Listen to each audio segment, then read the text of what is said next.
segunda parte do Projeto Empresa fica agora com a síntese nacional.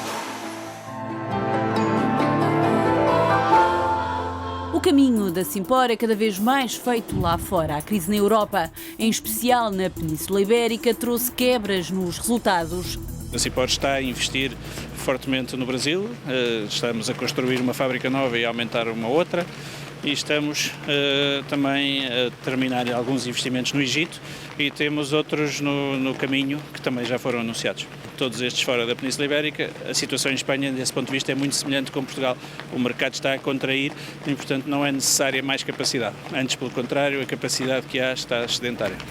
Em 2011, o volume de negócios da Simpor ultrapassou a fasquia dos 2 mil milhões de euros, um aumento de 1,6% em relação a 2010. Responsável, sobretudo, por este aumento, a atividade internacional, com especial destaque para o Brasil, onde as vendas cresceram 13%. Por isso, percebe a aposta da Simpor na modernização da frota de navios. O navio Temahar é a mais recente compra que, junto com o navio Souzelas, espera o grupo que seja suficiente para as apostas da próxima década. 36 milhões de euros foi o valor investido pela Simpor na compra de 2 navios para aumentar as exportações de cimento, que em 2011 ultrapassaram a fasquia dos 55 milhões de euros. Os navios são bens de equipamento que duram muitos anos e a economia mundial vai, com certeza, crescer no futuro mais do que tem estado a crescer, e nessa altura os preços dos navios, os preços dos fretes, tudo irá subir e nós teremos a nossa base assegurada por termos feito a compra neste momento. Mas os custos portuários elevados dificultam o negócio exportador e, com a presença do secretário de Estado na inauguração do novo navio, os responsáveis da Simpor aproveitaram para deixar recados.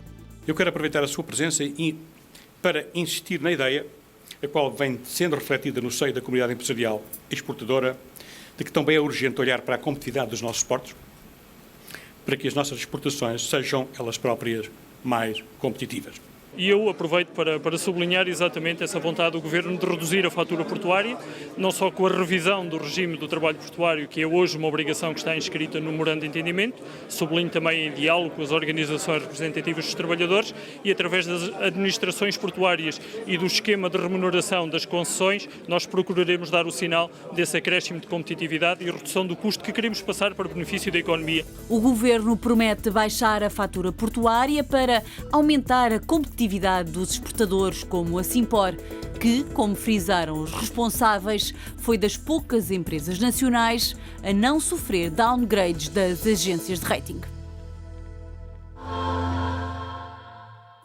A Galp anunciou uma nova descoberta de gás natural em Moçambique. Segundo a empresa, a descoberta no poço Mamba Northeast 1 é de grande dimensão e aumenta os recursos dos reservatórios em pelo menos 10 bilhões de pés cúbicos. Esta descoberta aumenta também o potencial estimado de gás no complexo Mamba para, no mínimo, 40 pés cúbicos por jazigo neste offshore de Moçambique, operado em consórcio pela empresa portuguesa. Agora, os recursos in place atribuíveis à Galp em Moçambique subiram para mais de 110 bilhões de metros cúbicos de gás natural. Os estaleiros navais de Viana do Castelo vão ser reprivatizados a 100%. Depois de meses de dificuldades financeiras, o Governo anunciou a reprivatização da empresa de construção naval. A operação deverá ficar concluída dentro de 4 meses. Nas próximas semanas deverá ser conhecido o caderno de encargos para o concurso internacional. O Governo garante que há 6 grupos interessados na reprivatização da empresa. Entre eles estão investidores russos, chineses e portugueses.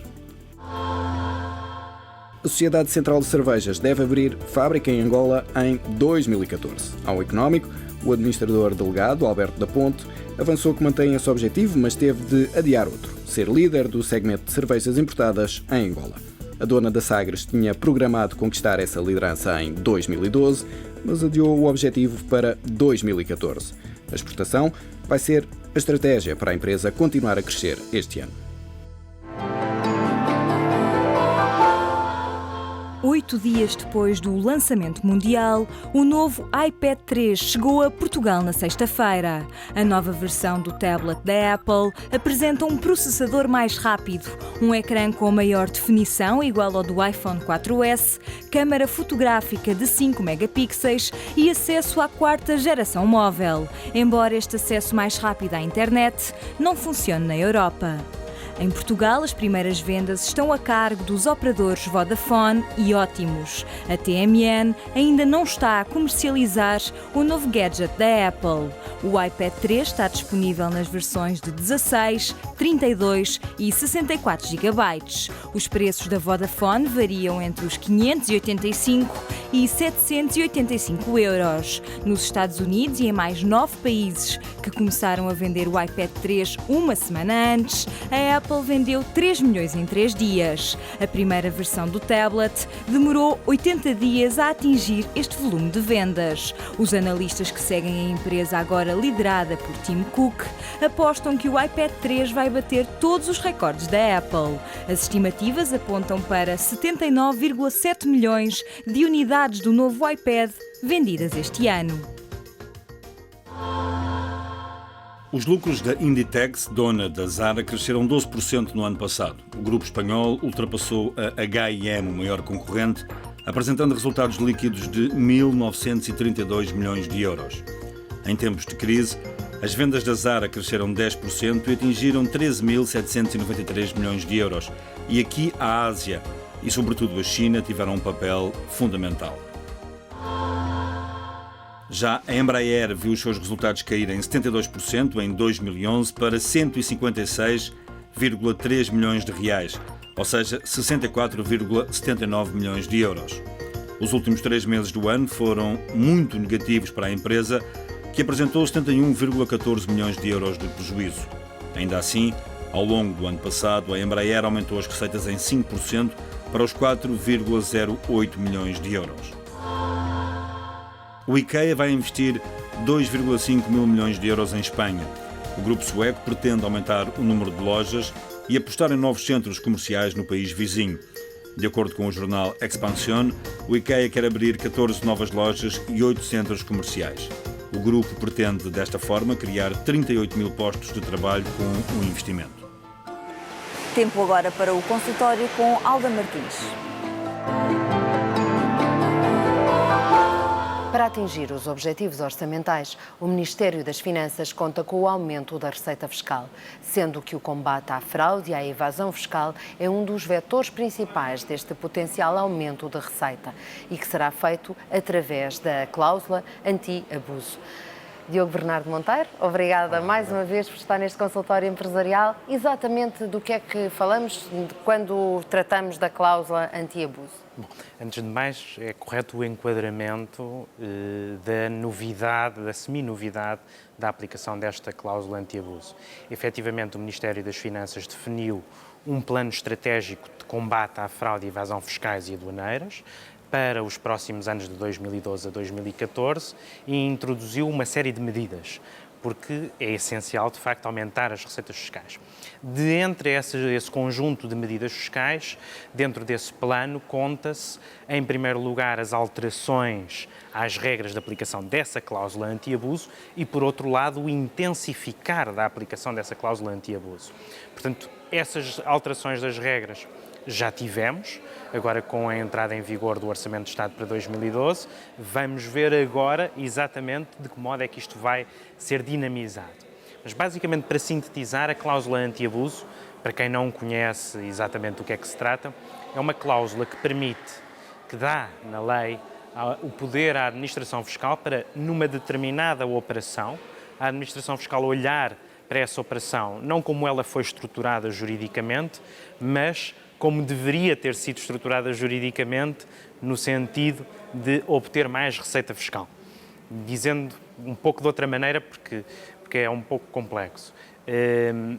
Nós temos uma determinada operação que gera uma determinada poupança fiscal e em que as partes, por exemplo, quiseram exatamente atingir essa poupança fiscal. Ora, a administração fiscal tem o poder de desconsiderar essa estrutura e ir tributar a operação como se essa estrutura relativamente artificial não existisse.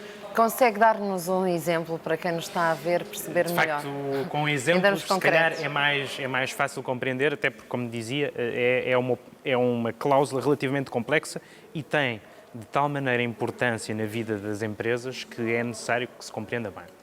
Vamos imaginar que uma determinada empresa quer vender um imóvel. Ora, como sabemos, o imóvel tem impacto quer para o comprador, quer para o vendedor, tem diferentes impactos fiscais. Para tentar evitar esse impacto fiscal gravoso, quer para o comprador, quer para o vendedor, em vez de se vender o imóvel, vende-se a sociedade que detém o imóvel. Nessa circunstância, acede-se a um regime fiscal diferente e, nomeadamente, pode ser um regime fiscal mais vantajoso, em que, no conjunto, se pagam menos impostos. Se se chegar à conclusão e se a administração fiscal conseguir provar que, efetivamente, a venda daquela sociedade teve como único objetivo evitar os impostos que se pagariam se existisse a venda direta do imóvel, então poderá desconsiderar a venda da sociedade e tributar as partes como se efetivamente tivessem vendido o imóvel.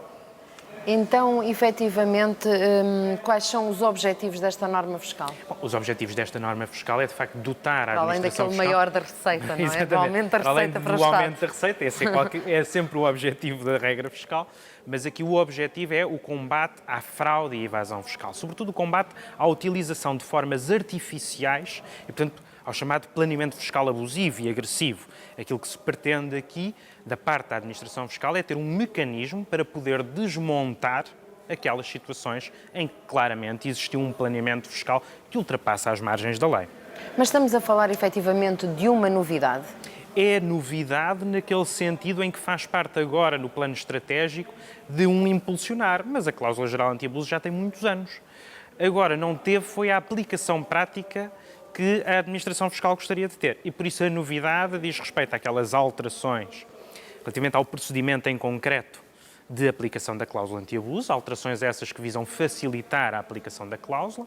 Em segundo lugar, temos também, naturalmente, esta decisão estratégica do Ministério das Finanças de que seja incluída nas inspeções fiscais e que passe a ser uma preocupação da administração fiscal a aplicação da cláusula anti-abuso. E, em terceiro lugar, o mais importante, que é o meio, dotar os meios. Houve, de facto, uma aposta que se concretizou em colocar equipas com mais especificidade para a aplicação desta cláusula anti-abuso, porque, de facto, se é uma questão relativamente complexa, e complexa do ponto de vista jurídico, temos que ter funcionários da administração fiscal mais capazes e com conhecimentos mais detalhados para poder fazer esta aplicação. Mas como é que as empresas podem reagir face a esta eventual aplicação da cláusula e se de facto é uma situação que acaba por depender também da administração fiscal? Bom, em primeiro lugar, sem dúvida alguma, que depende Sempre, da administração não é? fiscal. Quem toma a iniciativa de aplicação é a administração Portanto, o fiscal. empresário pode mais uma vez tentar contornar. Eu não diria contornar, mas há aqui dois elementos antes de mais. Como a cláusula anti-abuso de facto concede um poder, uma margem de discricionariedade relativamente ampla à administração fiscal, o tal procedimento de aplicação é muito rigoroso e consagra direitos absolutamente legítimos dos contribuintes para reagirem contra essa aplicação. Por exemplo, a cláusula não pode ser aplicada sem se ouvir previamente o contribuinte, que terá até um prazo alargado de 30 dias para se pronunciar sobre essa aplicação e juntar as provas que entender conveniente. Ou seja, há aqui um controle relativamente à atuação da administração fiscal. Mas mais do que isso, os contribuintes têm sempre os seus direitos assegurados e de reclamação perante a administração fiscal e de recurso aos tribunais quando se fizer uma aplicação também dela abusiva desta cláusula anti-abuso, não é? No fundo, que conselhos é que podemos dar às empresas portuguesas que ficam perante esta situação da aplicação da cláusula? Bom, antes de mais, temos que dar conselhos preventivos. O primeiro ensinamento que devemos retirar é que as empresas, no seu planeamento fiscal e na estruturação das suas operações, devem ser mais criteriosas e mais rigorosas na verificação de qual é o risco fiscal. Porque sabemos que nas atividades económicas devemos nos concentrar no essencial. O essencial é o negócio, é a atividade das empresas, não é o risco fiscal. E, portanto, temos que nos preocupar em conter o risco fiscal para que não existam situações imponderáveis e extremamente gravosas.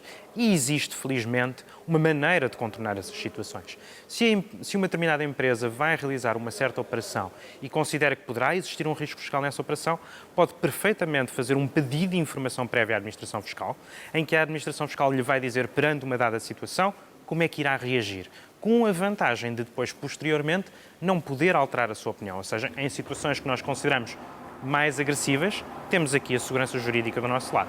Muito bem. Diogo Bernardo Monteiro, encontramos para a semana mais uma vez no Obrigado. Consultório Empresarial. E na reta final deste projeto empresa, fique com o Como se faz.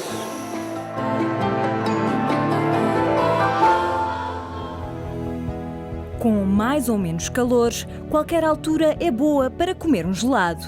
É nesta fábrica da FIMA, pertencente ao grupo Unilever Jerónimo Martins, que é feito o melhor corneto de morango da Europa. Depois de receber as matérias-primas, como leite em pó, morangos naturais, óleo vegetal, açúcar e glucose, estes misturadores dão início ao processo. Com capacidade para 4,5 toneladas e 800 rotações cada um, o misturador faz os mixes de baunilha e de morango para o corneto. Neste caso, o mix de morango é composto por água, aroma e conservantes naturais e depois o leite, glucose, açúcar e óleo vegetal. Depois de 35 minutos no misturador, o mix de morango é enviado para estas máquinas de pasteurização. O objetivo é aumentar a temperatura de forma a eliminar micro-organismos. Aqui, o mix chega aos 82 graus em 20 segundos. Depois, o mix passa para o homogeneizador, que vai quebrar as partículas de gordura através de um processo mecânico de pressão de ar. No final, volta para o pasteurizador e é enviado por tubagem para a sala dos maturadores. A meio caminho, são injetados nesses mesmos tubos os morangos naturais, depois de triturados e pasteurizados. De todos os países europeus com fábricas de gelados da Olá, só Portugal e Itália que utilizam morangos frescos para fabricar o corneto de morango.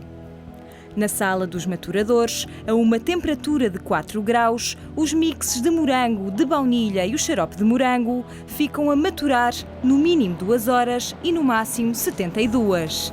Dentro destes maturadores, os mixes estão constantemente a ser remexidos. O objetivo é que os diferentes mixes que compõem o corneto de morango ganhem consistência e que fiquem homogeneizados.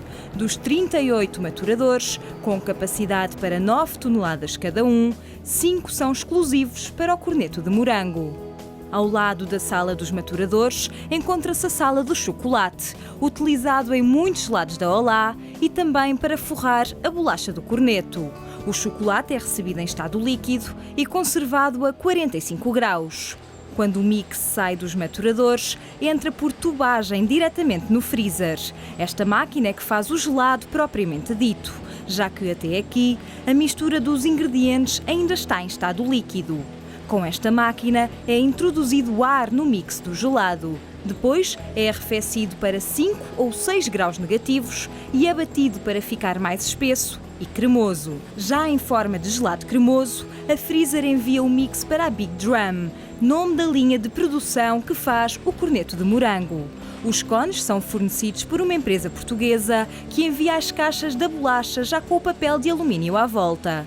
A primeira fase é colocar os cones nestes suportes. Depois, 6 a 6, a máquina vai colocando as bolachas no tapete rolante. Na Big Drum, a primeira fase é calcar o cone e o alumínio para se certificar que estão bem encaixados nos orifícios da máquina. Logo de seguida, enchem-se as paredes do cone de chocolate. A dispersão é feita em leque para garantir que toda a bolacha fica coberta.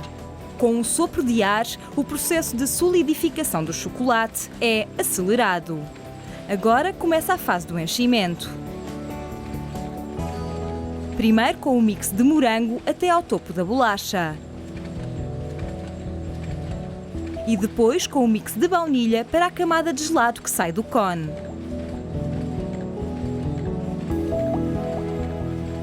A seguir, faz-se o buraco no meio do gelado para depois se encher com xarope de morango. Agora, falta só colocar o xarope por cima do corneto.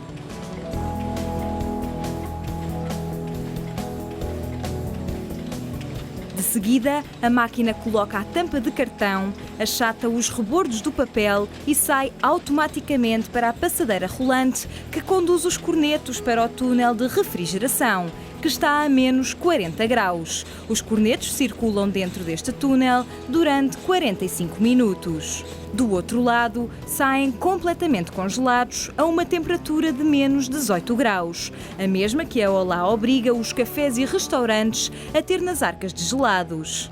Depois de saírem do túnel de refrigeração, começa a fase do embalamento. Estas trabalhadoras arrumam os cornetos em caixas de 40 unidades, mas não o fazem de qualquer forma. É preciso ajeitá-los para caberem nas caixas.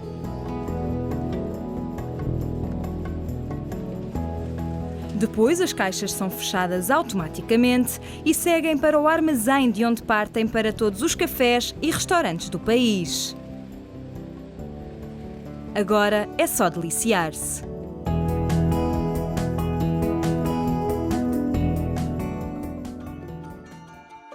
É o ponto final neste projeto Empresa. Já sabe, estamos todas as semanas no ETV com novas histórias de empresas.